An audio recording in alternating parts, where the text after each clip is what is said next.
Sir आपनको news room को स्वागत करुच्ची sir जेभली भावे राज्य रे गोटे प्रकार शीतर लहरी आमे जदि कहबा जारी रही राज्यर 15टी सहर रे तापमात्रा 10 डिग्री तलकू खसी अनेक अंचल वर्तमान शीत रे थरुची किंतु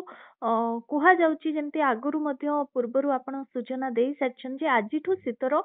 परिमाण बा प्रकोप कमिबो आकु नै कोन अपडेट रहिची कोन कहिबे सर। नमस्कार। हाँ आम आगुरी भी आमर जो विश्लेषण करूँ शीतर प्रभाव 14 रु 17 टी अधिका वर्तमान शीत प्रभाव कमिब उपकूलवर्ती अंचल आज अधिकांश जगार प्रभाव कमिजिब तापर धीरे धीरे सेटा परिव्याप्त हम आमर पश्चिम ओडिशा को मत लगुच 19-20 सुधा सेठी भी शीत कमिब किंतु आमर जो लघुचाप क्षेत्र प्रभाव मत लगुच 18 रु 21 से प्रभावटा रोहिशा परिप्रेक्षी कारण वर्तमान लघुचाप क्षेत्र आमर दक्षिण पश्चिम बंगोपसागर अच्छी आउरी 72 घंटा मत लगुच 20-21 सुधा से दक्षिण पश्चिम बंगोपसागर केंद्रीय पश्चिम बंगोपसागर 21 तारीख सुधा आसीज तापर किंतु से तार गतिपथ बदलैबार संभावना रोचे कारण ये जो 17 रु 21 समय जो वर्तमान लघुचाप क्षेत्र अच्छी गोटे सुदृश लघुचाप हो जापे तापर पुणी लगुच अवपात क्षेत्र हो पारे किंतु से स्थल भाग रे प्रवेश करने सक्षम होनी दुर्बल सिस्टम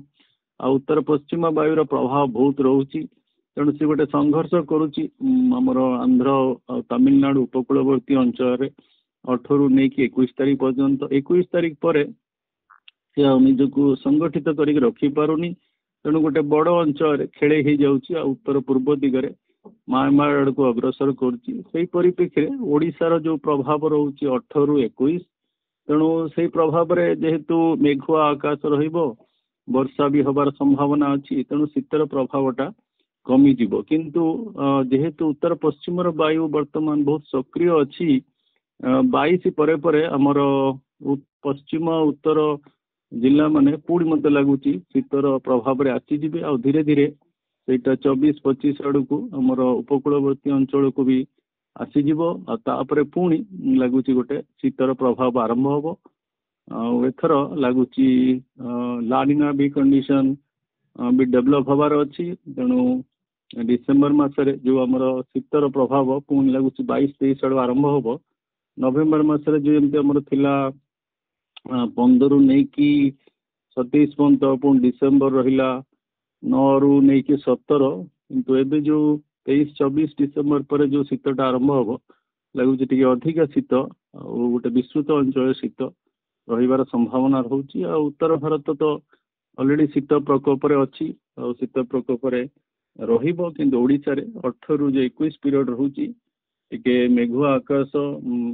लाइट टू माने हालुकारु मध्यम धरण वर्षा आउ कोहला पाग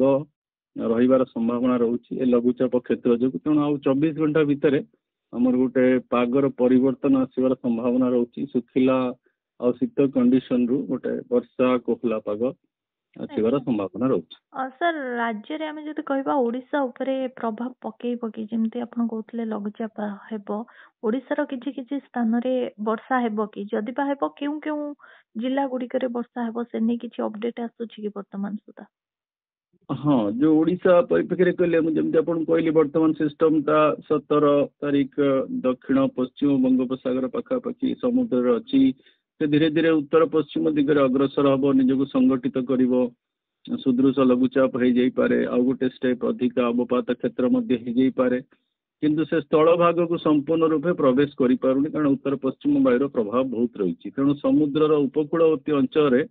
से रहीकि संघर्ष करुच्ची कि संघर्षटा 21 तारीख पर्यंत चलो 21 तारीख पर से दुर्बल हो जाऊँगी उत्तर पूर्व दिगरे जाऊँगी से समयटा जो रोचे 18 रु 21 जेहेतु आंध्र उपकूलवर्ती अंचल रहिबो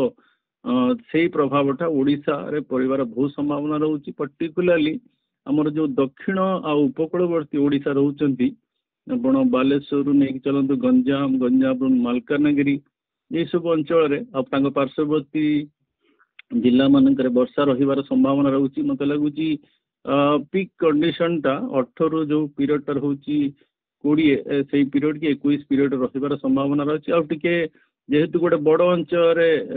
निजक खेल तेणु आमर पश्चिम ओडिशा उत्तर ओडिशा भी आंशिक मेघुआ कंडीशन हल्का वर्षा भी रही पारे तेणु ओभरऑल 21 परे परे कंडीशन पुणी परिवर्तन हम बादल माने हटिबा आरंभ करेंगे मतलब 22 तारीख सुधा बादल माने हटि जिवे क्लियर हो पुणी शीत कंडीशन आरंभ होबार संभावना रहुची। सर आपण जेमती कहतले लानिना कंडीशन गोटे रहुची तो लानिना कंडीशन काहे कि हुए आ पछर रीजन टा कोन लानिना कंडीशन कहले आमर जो प्रशांत महासागर अच्छे प्रशांत महासागर होची आमर ऑलमोस्ट 30% आमर स्थल भाग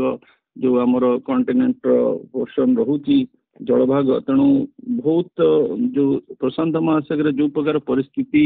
सामुद्रिक परिस्थिति सृष्टि हुए से विश्वर जलवायु परिवर्तन उपर बहुत प्रभाव पकाए ये जो लानिना कंडीशन कहूँ आम गोटे समुद्र जो तापमात्रा देखा पूर्व प्रशांत महासागर और पश्चिम प्रशांत महासागर लानिना कंडीशन रे पूर्व प्रशांत महासागर टा टिके ठंडा हो जाए आउ इलिनो कंडीशन रे हमर जो केंद्रीय प्रशांत महासागर टिके गरम कंडीशन रही है तेणु ये जो तारतम्य थाए सामुद्रिक